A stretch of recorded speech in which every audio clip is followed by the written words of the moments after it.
Bonjour et bienvenue sur Mon Financier. Nous sommes le mercredi 22 avril. Une interview très étonnante d'Emmanuel Macron dans le Financial Times. Franchement, on a un choc. On n'a pas l'impression d'avoir un ministre socialiste, d'un gouvernement socialiste. Il parle de la nécessité d'arrêter le romantisme en matière d'OPA étrangère. Il soutient le deal Alcatel-Nokia. Il explique que c'était la meilleure solution pour Alcatel, qu'il faut arrêter de s'opposer aux OPA étrangères. Ça n'a pas de sens, que la France est mal placée d'un point de vue fiscal pour accueillir les sièges des entreprises. Enfin bon, on a l'impression de rêver et on espère que peut-être que c'est le début d'un virage vers un peu plus de réalisme. Il faut dire que d'un autre côté, quand on voit la réforme qui est présentée, il ne donne même pas le nom de réforme, le projet de modification du code du travail qui est présenté aujourd'hui par le ministre du Travail, c'est juste un gag. C'est-à-dire c'est ni une réforme, c'est ni une modification, c'est rien du tout.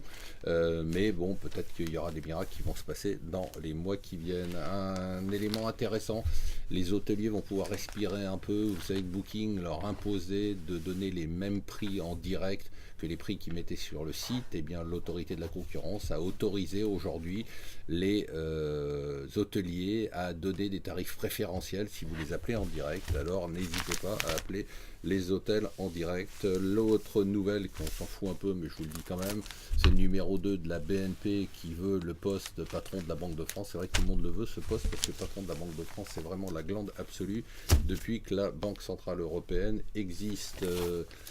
Il a suffi d'un gars, un seul gars, pour faire baisser le Dow Jones en mai 2010 de 1000 points. Il a gagné 40 millions de dollars. C'est un trader sur les futurs qui a manipulé les marchés. Il a été arrêté hier. Il a continué à faire ça pendant 4 ans. Mais hier, il s'est fait attraper à Londres. Et il y a une demande d'extradition pour les États-Unis. En tout cas, c'est assez impressionnant d'arriver à faire bouger le marché une seule personne, alors que les volumes sont colossaux. Colossal aussi la suite des OPA, comme dit le FT, la frénésie des OPA dans le domaine pharmaceutique. Cette fois-ci, c'est Teva qui lance une OPA de 40 milliards de dollars. Et enfin, bientôt, il va y avoir une boîte qui va s'appeler Interslip, puisque le propriétaire des slips Eminence va racheter Interflora. Voilà, restez avec nous sur Mon Financier.